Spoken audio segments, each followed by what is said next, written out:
And welcome everybody to this afternoon's Practice as Research seminar. I'm really delighted that we've got another really exciting hour ahead of us. The Practice as Research seminar series it has been going quite strong, but it's quite sad in some ways that today is going to be the last one of this academic year. So I am going to, as always, make the recording available. I'm also, as always, going to be sharing with you all of the details in the chat box so that you can connect with the YouTube channel, so that you can connect with the Practice as Research Buzzsprout feed, etc., etc. But for today, we have got Dr. Julia Puebla Fortier with us, and her presentation is going to be on pedagogy, practice, play, and participation. Mutual learning in a co-created youth wellbeing project, and she's going to be specifically talking about co-production between researchers, artists, and participants. It's, as I said, an exciting hour ahead of us. So just to give a little bit of an introduction to Julia, she was the project co-lead of the RIRO project for Arts and Health Southwest.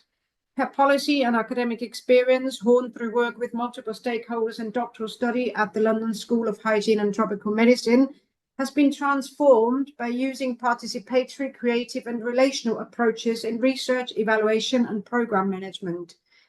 She has a particular interest in cross-sectoral collaboration for arts and health, the emotion work of creative health practitioners, training community researchers, and improving health and well-being of culturally diverse communities.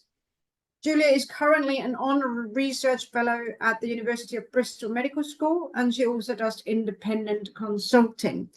And as I said, I'm really delighted and grateful for Julia spending time with us today. So I'm just going to hand over to you, Julia, and I look forward to the conversation that's going to follow. Thank you so much. It is such an honor for me to be here because I've been following your work for quite a long time, including a workshop that I did with you at UCL many years ago on emotions and participatory practice. And so it's nice to be able to bring many lessons from different places all together through this one project, which I'm very excited to share with you. So the project that we're talking about here is called RIRO, which is short for Reach In, Reach Out. And it was a project that was focused on cultural volunteering, to which we added a well-being component that was funded by Arts Council England and the Heritage Lottery Fund. And we had young people, artists, and creative producers and researchers working together across 4 sites in the west of England: Bristol, Weston-super-Mare, Radstock, actually 2 sites in Weston-super-Mare, so 3 cities, 4 sites, and 7 organizations. And it was a 2-year project that brought together all these different partners. So these are the actual institutions that participated.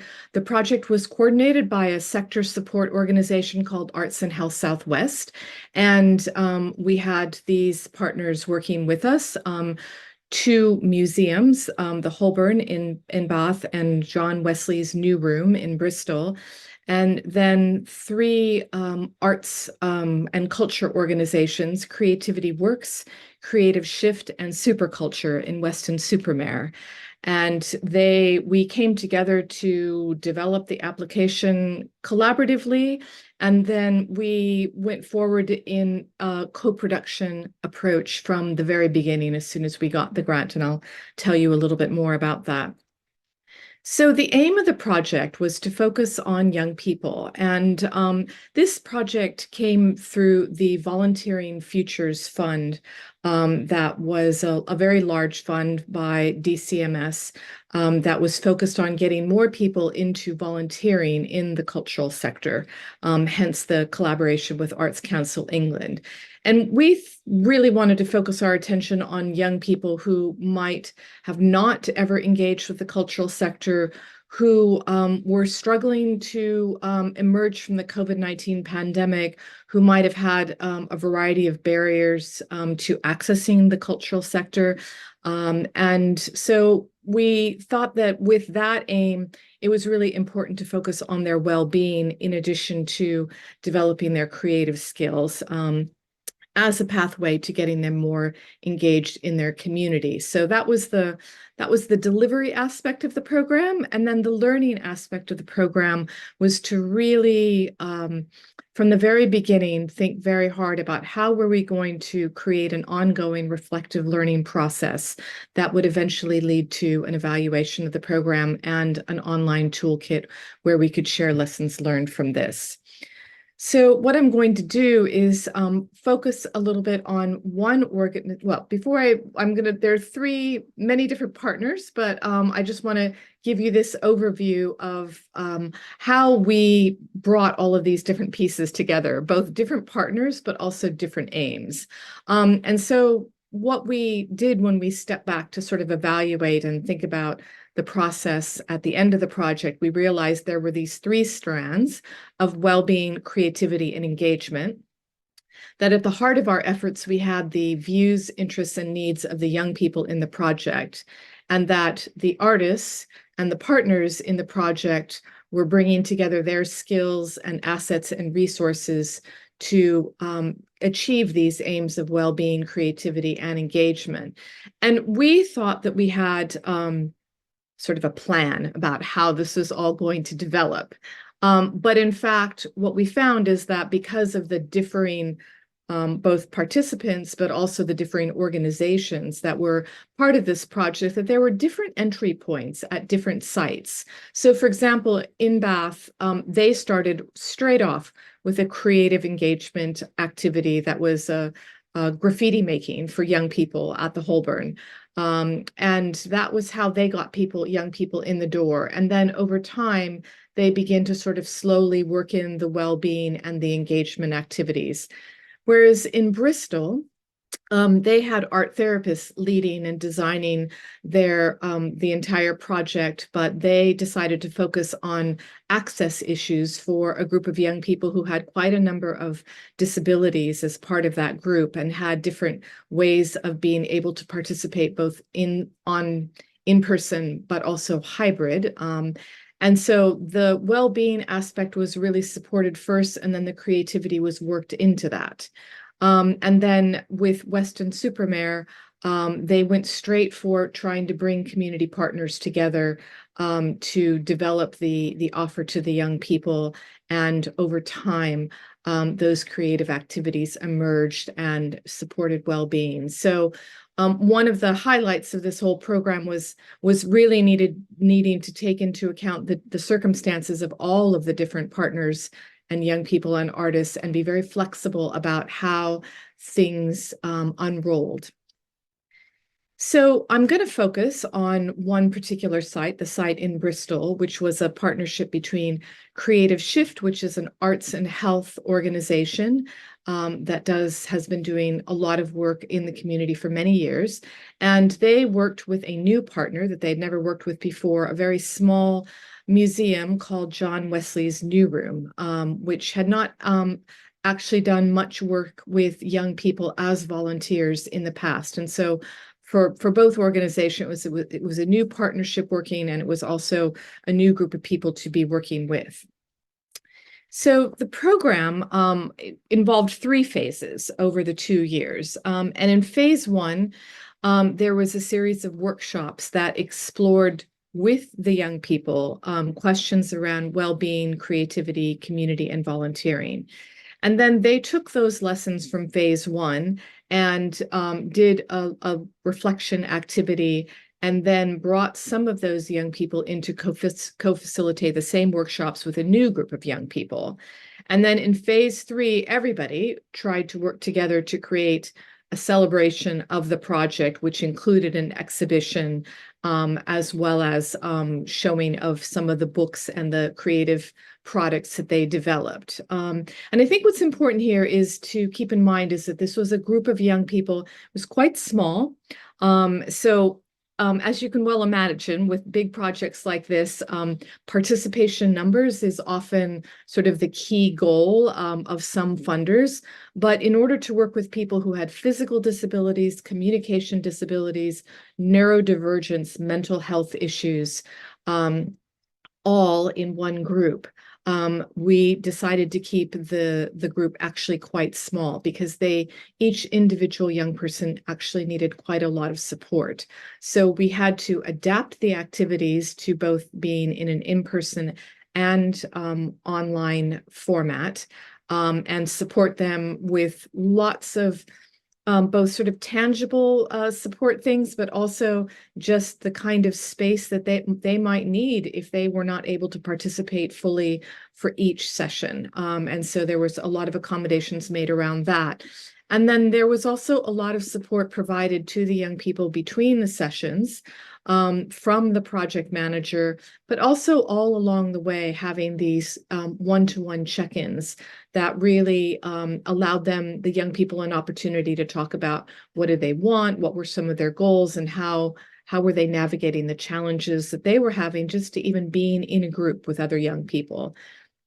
And finally, there was a lot of collaboration with community and cultural partners, so that there could be these opportunities for volunteering and work experience. So just to give you a sense of the workshops, when we talk about co-creation in this project, we did not go into it with an idea that we were going to tell the young people what they were going to do, but it was really more the approach of opening up conversations about the themes through specific creative activities. So you'll see in workshop 1, the question is, what is creativity? And collage was chosen as that first activity because it's fairly accessible. It doesn't require drawing. It doesn't require creative skills. You just work with materials and you play with them to sort of express and get comfortable with the creative process. And then we worked through all of the themes, volunteering and well-being, and what is community, and then planning this celebration event, and then reflecting. So workshop 6 had reflective activities so that the next phase of the project could be engaged based on what we learned from the first phase. So one example of this is the reflective journals. Now, you might know that artists often use reflective journals to document their creative process and thinking and experimentation. That was done from the very beginning with the young people and the artists all sitting together with their own individual journals, and at the end of each session, just playing with drawing and writing and different materials to sort of think about what they had just experienced. And this was done in recognition that personal growth and creative growth comes from having this sort of space, safe personal space for reflection. And it also helps sort of contain many of the emotional issues that come out in the process of doing this, and expectations that people might have about what creativity is for them and what they want to accomplish. As I said, we had these reflections on the workshops that were done. So they sat down as a group, artists and art therapists and the young people to talk through what just happened, what did we learn here, what do we want to take forward from this. And as you can see, they used a variety of really interesting hands-on, tactile kinds of approaches to playing with materials and to talking. And, you know, one of the things that we realize is that in order to bring young people out and help them be confident, sometimes you have to do things with your hands first. And talk and just get comfortable with the activity so that later on in the session, the reflection and the discussion can come out. And this is a very progressive, scaffolded approach where people are quite shy in the beginning and may not know what they want to do, but over the progression of weeks, they become more comfortable with both each other, but also with the processes. So this is some of what the team did to sort of pull all of this information together and think through how are we going to take on the next phase. And so you can see down there at the bottom the group of young people and how they participated and the space that they worked in while they were doing this. So we found that co-production or co-creation with young people, especially young people who have particular needs that that might make them feel a bit shy or a bit uncertain about participation, requires certain approaches. And so the first thing is that you have to take it very slow. And you have to go at their pace, which might not be the pace that you imagine for a project, but this is necessary for building trust and creating confidence. And that you have to spend a lot of time thinking about the actual physical space where the young people are coming in to work, so that there are places where they can step out of the room and maybe hide out a little bit because the interaction might be getting to be too much, so that they know that they don't have to be full on all of the time, but that at the same time, when they're ready to be participating in the group, they feel comfortable enough to experiment and to take risks. And I've talked to you a little bit about adapting to the different needs that people had. The hybrid needs were for people who couldn't leave their houses because of disability or social anxiety. In some cases, we had one young woman who had communication, verbal communication challenges, and so she needed to be able to do a lot of chat in the hybrid meetings in order to participate. And that the staff also really needed to take a lot of time to manage boundaries, because these young people had a lot of support needs. They also needed to talk quite a lot. And so trying to figure out how you allowed emotional space without letting it take over or overwhelm the project staff with lots of texts, for example, in between sessions, or lots of very intensive personal conversation that might arise during sessions. This was all something that required quite a lot of discussion in between sessions amongst the artists. And then managing expectations is just about, how much can we actually do here within a short period of time? And when there are limits to resources and possibilities for what that final creative project might look like. So I guess before I launch into the participatory evaluation, I'd like to sort of take a step back and just say that this was the experience of the Bristol group. As I said, we had other sites that each approached how they delivered their sessions and how they did co-creation in different ways. We had a group in Weston that was working with young refugees. And so there were language barriers, and that required bringing on board a variety of volunteers who could help with communication.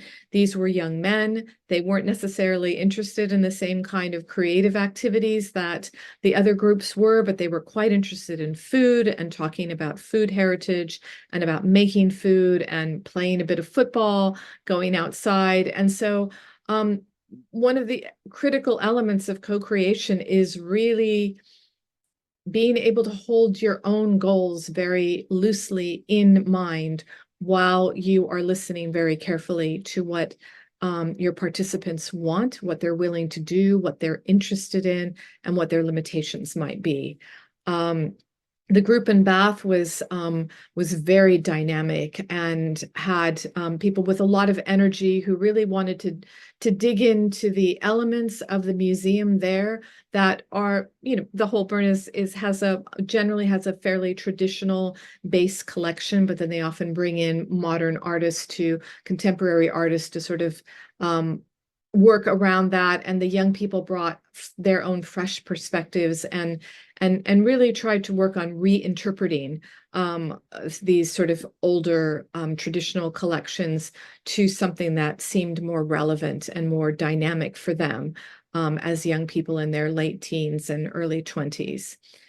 So as I said, what we were trying to create here across the 2 years was something that was not just co-produced with the young people, but also co-produced amongst all of these partners, and that we could design a reflective learning process that was not just going to be collecting data and then writing up an evaluation at the end, but actually actively feeding our learning into the whole group as we went along.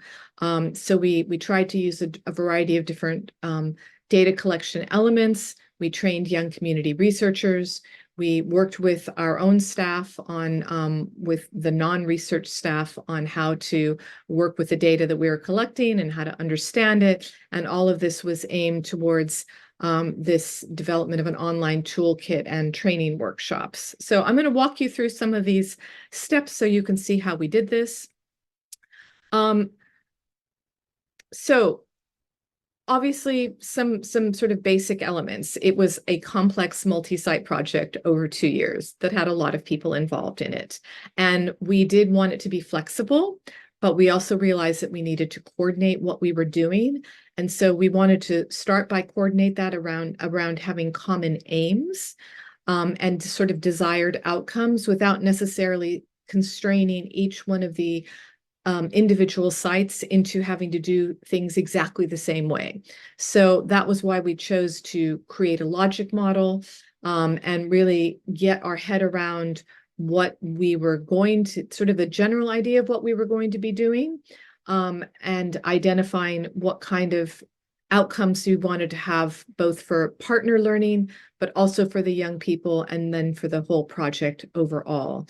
And so from this logic model, we created an evaluation plan, and we tried to collect data that was complementary, while recognizing that not everybody was going to be able to collect exactly the same kind of data, and that we built in a process of regular reflection and shared learning. And we did that through having bi-monthly co-production meetings with all of the partners and some of the young people participants when they were able to engage in those meetings. Some of those meetings were held face-to-face and some of them were held online, but this sort of regular meeting to allow us to see what are we doing, what are we learning, and to share that information with each other allowed us to evolve our processes as we went along. So just to give you a sense of some of the outcomes that we were thinking about here, we had creativity, engagement, well-being. Those are the 3 primary desired outcomes or thematic areas. But then as we went along, we realized that goal setting with the young people was important, and that we added an additional set of outcomes and goals around community researcher training. So you can see here that we wanted the young people to improve their creative skills and then use them in the program, to volunteer over the course of the program in specific cultural activities, and that we wanted them to feel like they could participate and that they felt supported in their participation. And that for each of these top 3 themes, we had the young people set creative volunteering and well-being goals and then try to keep track of their progress on their goals. And then as part of our data collection, we really wanted to work with young people to help them understand what community research is. We hired a young community researcher to go into each site and to observe and to take notes, and then to feed back observations to us on the project team. And then over time, we also taught some of the young participants how to do participatory data gathering and also just very simple but creative evaluation activities with the group. So one of the things that I will say, this is sort of where the academic researcher intersects with artists and young people and community partners. And I'm the implicated academic researcher here who wanted to try a lot of different data gathering possibilities and to experiment with what works. And so we did try a lot of different things, and we did actually end up creating and collecting quite a lot of data, as you can imagine from looking at this list, which creates its own challenges at the end, which I will talk a little bit more about. But we were trying to look at both process of this project, like how are we doing it, and does the whole delivery process work, so that we could talk about how some other organizations might want to do this in the future, but also on sort of nominal outcomes, right? The outcomes that I talked about before. And so we were interested in the young people's experience, but we were also interested in the experience of the artists who were working on the project. And so we tried to use all of these different tools and to sort of bring all of that information together. And you can see here the picture is one of the creative evaluation activities that we did in year 2 that was designed and led by the young people in one of our co-production meetings. It was fun, it was visual, it was hands-on, and then it gave us data that we could use to sort of see where we were with things at that stage in the project. This is a slide that shows you how the Bristol group used both session by session activities that were quite simple. So for example, at the beginning of every session, they started off with a reflection question. How am I feeling today? I give myself permission to do something. And then at the end, they reflected on how they found the day's session, what they enjoyed, and what they found challenging. And in some cases, this information was shared with the project, the people running the project. And in other cases, the young people were allowed to just put that in their reflective journals and to keep it from themselves, so that as they went through the project, they could use this to sort of track their own project process and feelings about things. And then on the right here, you see the goals. We didn't specify goals for them. We invited them to think, what would you like to achieve? They didn't have to do 6 of these or 10 of these. We just gave them a bit of space here so that they could define a creative goal or a well-being goal, or anything else that they wanted. And then throughout the project to reflect on how well is it going for them to achieve these goals, sort of based on their own personal reflective process. And again, we wanted this to be a private and personal space for them. So the way that we approached being able to access this data was to say, you reflect on this in your notebook, and then we will check in with you at the midpoint and at the end and have a conversation with you. If you want to share what you've written in the notebook with us, then we're happy to do it that way. But if you would just like to keep that and engage in a conversation with us about what you've learned throughout the process, then that's okay too. So it's that balance between trying to ask for reflection, but perhaps not, but also to allow some private space for their own reflective process and how they've moved through the project. So with respect to the whole reflective learning process, these are some of the lessons that we walked away with.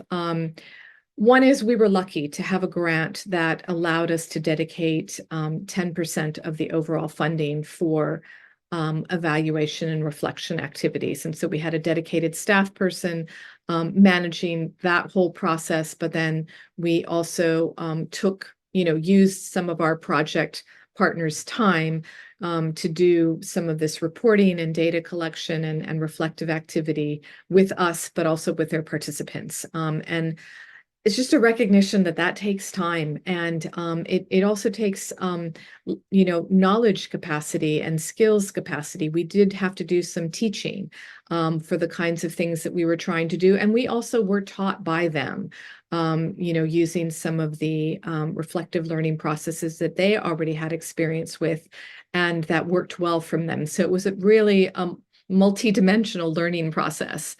As I said before, flexibility is key. We could not, for example, with the young refugees, use the same kind of written English language-based reflective tools with them that we might have used with other people. With some of the people that had communication difficulties, it had to be more one-on-one and conversational rather than writing-based. So there had to be a lot of flexibility around that. Um, as I said, we have to consider the load on the staff in terms of what we're asking them to do. And then, just in terms of as some of you may know, collecting a lot of data requires analyzing a lot of data, and we're actually still working our way through some of that data for the evaluation, sort of completing the evaluation process. And finally, involving the young people in this whole reflective learning journey through the co-production meetings, but also through these reflective processes that they did with the partners, was really critical and helped them build skills, but also feel like they had a sense of ownership in the process, which for us was very much a part of the whole skills building and well-being component of the project. So just a couple of slides on the online toolkit that we produced. And I'll be sharing a link with you about this with you at the end. We wanted to pull together as much learning as we could into a format that would be accessible and usable for other organizations that might want to work with young people in this way. So the toolkit contains sort of lessons learned and tips about how to get your project started in a co-produced way, how to approach some of the key elements that we thought were important in this project, some lessons learned about organizational change. So we found that not just did the young people learn from this whole project, but the organizations themselves learned a lot about working in this way, and that had some lasting changes for these organizations. And then we also have sections on the co-production process and the reflection and learning that I've just described to you. We are also putting together an appendix that will eventually be added to the website that will have case studies, and we're going to be sharing all of our document templates, videos, and evaluation materials. And hopefully we'll be getting that up in the next month or so. If you want to look at and download the project, the toolkit, you can use this URL down here at the bottom, or you can just use your phone to use the QR code. We'll share this, I think, in anything that goes out afterwards so that you can access that material. Just because it was co-created and co-produced, we feel like it's really important to recognize the young people who were involved in this project because they contributed as much as they received. Yeah, their participation was just really critical in everything that we learned and were able to accomplish. So that's the end of my presentation. And I'm happy to take questions, have a chat, conversation, whatever would be helpful at this point. But thank you very much for listening, and look forward to sharing more with you. Thank you very much, Julia. Thank you. Exciting project, and obviously, I mean, there's a round of applause already, virtually, because you can't really see that, but it's there. And yeah, it's a fantastic project, and I think it's really interesting for people to hear. And again, as always with these seminars, we are open to any kind of conversation and question. So anyone, if you've got a question and you would like to raise that directly, please feel free to let me know so I can bring you in to the conversation. Or if you would like me to raise the question on your behalf, please just DM me and I will raise the question. But kind of to kick off the conversation, Julia, I know you said a lot there about, that you had these co-production workshops and meetings with the young adults. And you're also talking about, that to give them space and to listen to their needs. I mean, I'm just kind of wondering, is that different from, that age group, working with that particular age group? Is that different from working with any other age group? Because I'm kind of thinking, you know, with any kind of co-production, isn't it true that we need to kind of give people the tools and be able to teach them to some extent, and also give them space and you know, get involved. And so I'm kind of interested, you know, do you feel that there is a difference between co-producing with young adults and co-producing with adults from the general public? Well, I think that there are some, as you've said, there are some basic general principles about how you go about doing this, and how you structure things from the minute people walk in the door, actually before they even walk in the door, to make them feel as though they're not just recipients of a project. You know, they're not just the audience, but that in fact, that you're sharing with them from the beginning that this is something that can be done together. Now, I think what we found, because of the young people that we were targeting, we were not targeting people who had necessarily engaged in a lot of creative activity, who might be socially isolated, who might have a variety of challenges to participation, which might include things like, as I said, sort of these various disabilities or challenges or mental health needs. And so what we found was that we couldn't just jump right in with, we're going to do this today, for all of them. Because, for example, even the word, you'll notice that the workshops address different, for the Bristol group, address different topics. We started with creativity, and then we talked about engagement, and then we talked about well-being. So even the terms themselves are a bit challenging, because what is creativity if you haven't done it before, right? That might be a little bit threatening for some people who were told you don't really know how to draw when you were in primary school, or you can't hold a tune, or whatever. So the people sometimes have baggage around creativity, and that needs to be approached very gently. And well-being, that was very difficult actually to approach, because young people didn't necessarily want to be asked, how are you doing today? You know, on a scale of 1 to 10, where are you? And so we had to work very carefully around how we made them feel comfortable before we started asking these kinds of questions. Even the notion of co-creation for these young people, if they are not used to being asked, what do you want? How would you like to do it? They need to feel comfortable before they feel confident enough, and they need to have maybe a few skills under their belt before they can say, oh, I know what I want to do now. And so that maybe involves demonstrating and showing lots of different activities first, so that they can see, I can do this, it's not too hard, it's not threatening, the other people in the room are okay. So that's the kind of, I guess, scaffolding that was necessary with this particular group of young people, that might not be the case for adults who have perhaps been in the workplace, who have raised families, that sort of thing. Thank you. So I've got a couple of questions that have come in the chat box. I'm going to raise the first one. That was great, thanks. In your evaluation, did you ask them what motivated them to take part in the project? And also, how would you evaluate how you sustained engagement throughout the project from start to finish?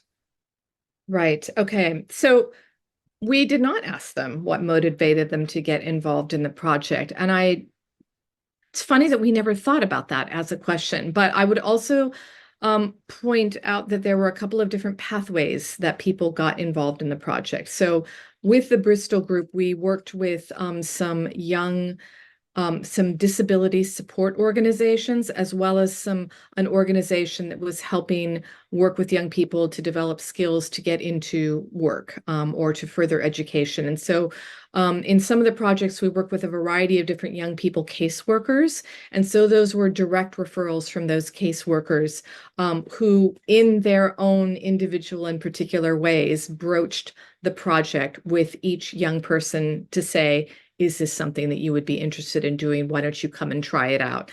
And in some projects, one of the projects, people sort of came in, but sometimes they came out.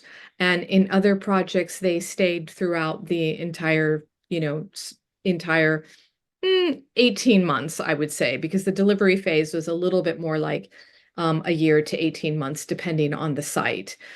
As in terms of tracking participation, so one of the things that we did was, I mean, obviously each site kept note of who came to each session. We actually produced something called a post-activity report form, which is it's like a workshop reflection form, but it was actually the same format for each group. It was a series of reflective questions. We asked them to just note, what did you do in the session? Who came?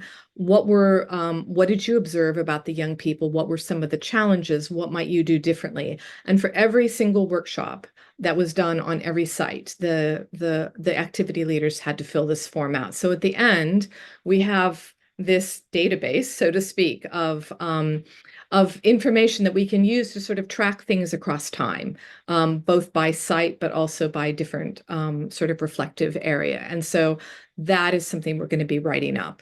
We haven't gotten to that part of it yet, but that's something we will be analyzing.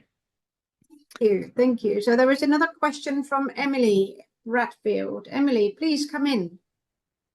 Thanks, Nicole, and hi, Julia. Nice to see you both. Hello.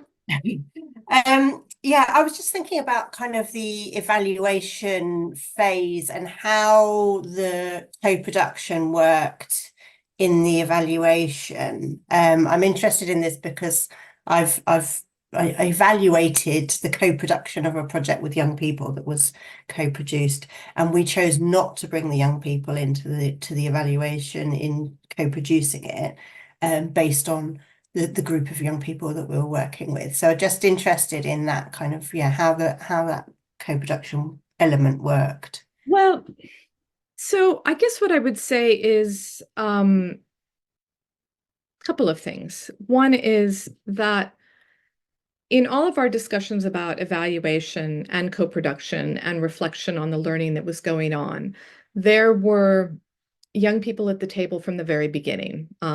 Not the very first meeting, because of course the project partners were just like, oh, we have a grant, we have something to do, let's figure this out. But by the time they started bringing young people into the project, they were invited to all of the co-production meetings. And so all of the discussions that we had about evaluation and about the data collection and ways that they could get involved, or what they were interested in doing or not interested in doing, those discussions were always at the table.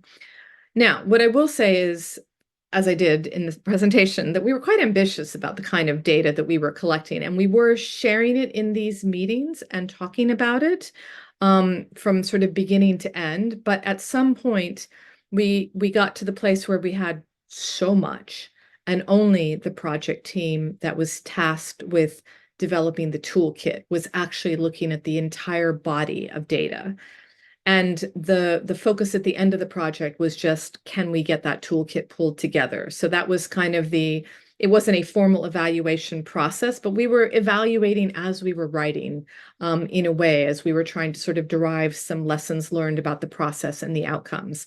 But then the write-up of the formal evaluation itself now falls outside the project itself, because the funding for it has ended. And so there's a little bit of money left over for a very small team of people to sort of pull that into a formal, evaluation report. So, and honestly, we haven't talked about whether we would even bring the young people back into like looking at the draft report yet. We're still sort of trying to triangulate everything that we have, and seeing where we go with that. So it's engaged, but at a certain point, a small group of people has to take a step back and kind of work on that data analysis. Largely because we didn't put funding into the process for having this large collective data analysis process, which is something that, some people, it can be done, but I think maybe at the end of the 2 years, it was beyond everybody's capacity to do that. It's interesting, isn't it, how the funding is often not there to ensure that a project is fully co-produced throughout each of the stages, right from the writing the application in the first place. Just interesting. Yes. Thank you. Yes, well, for sure, nobody gets funding to involve any partners, to say nothing of participants in the application writing process. So that's always, that's always just your donation of time in hopes that you might actually get the funding. And again, it is possible. I mean, the money was there. If we had chosen to perhaps allocate our expenditure of time and money to making that evaluation happen in the confines of the 2-year process, that would have been possible. I think maybe we just got a bit carried away with how much data we wanted to collect and then what to do with it. Yeah. Thank you very much, Emily. So I've got another question for you, Julia. This time from Hande Kerr. Hande, do you want to come in? Hello. Hi. Thank you very much for this meeting. It has been really useful. I am also working on a project with the aim of co-production. So I was wondering about the dissemination process. For example, here while you are presenting some of the findings, and have you ever considered to present it together with the co-producers? And also, for example, if you would like to publish reports or articles, have you ever also considered including or sharing the authorship with the co-producers? What is your approach and what are the limitations? Or because I am going through those processes. So Yeah. thank you so much. Those are excellent questions. Thanks so much. So, first of all, while the project was still going on, we did present where we were in the project at that particular time at 2 conferences. One, the Culture, Health, and Wellbeing Alliance conference, national conference, which is focused on creative health. And at that particular workshop presentation, we invited a young person who was on the project, as well as one of the artists involved in the project, to present what they did as part of their particular piece of the project. Another presentation that we did was more of at a symposium, and we asked some people from another project site, again, an artist, actually that was a museum community and creative engagement professional, and one of the young people, to talk about their experience of transformation in the project. So we had this sort of theme around transformation and how each one of us in our different roles were transformed in some way by the work that we did through co-production. And then the last event that we did, which was in March of this year, was a 3-hour event that included a presentation of the project, presentations by the young people, tables for each one of the sites, creative activities, and we invited community stakeholders to attend that. And that was like a 2 or 3 hour event with reception. And so people were able to see the actual artifacts of the project. They were able to see some videos. They were able to do some of the activities that the young people led during this. And so we really, and there were even exhibitions. So the thing about we weren't just co-creating activities for the young people to do in the workshops that they attended. They were actually co-creating public events. So it might have been an exhibition, it might have been a family engagement event at the museum, it might have been a dinner. So the whole remit of the project actually was to get them comfortable with the idea of co-producing cultural events with experienced professionals. So that's kind of all of the different sort of public engagement. And then now we're doing more online presentations where young people will be engaged and artists will be engaged, and doing also some training for people sort of on request. Now, in terms of printed dissemination, so there is the toolkit, which I will put the link in the chat as well, so you can see that. That is sort of the main printed dissemination product from the project, but we will also be writing a formal evaluation report, which will also go online on the project website, As I said, all of the tools that we used in the project, all of the templates that we used will also be available online. And we are probably going to be trying to write some papers based on the project, depending on time, as you can well imagine. And we do try to credit all of whoever's engaged in the actual production of whatever item it is, the writing team, the artists, the production team, we try to credit them in everything that we were doing, hence my slide that acknowledges the young people for teaching as much as we were able to teach and learn from them. So hopefully that answers your question. Yeah, It's a lot to take on, I will say. All of the sort of, the dissemination and the public engagement as much as the project delivery itself. But it's so worthwhile, though. Thank you. Thank you very, very much, Julia. Thank you, Hannah, for your question as well. I'm really, really delighted to have had you here, Julia. I'm going to kind of just very, very quickly highlight, sort of the details of our Practice as Research seminar network, so that people can connect with us again.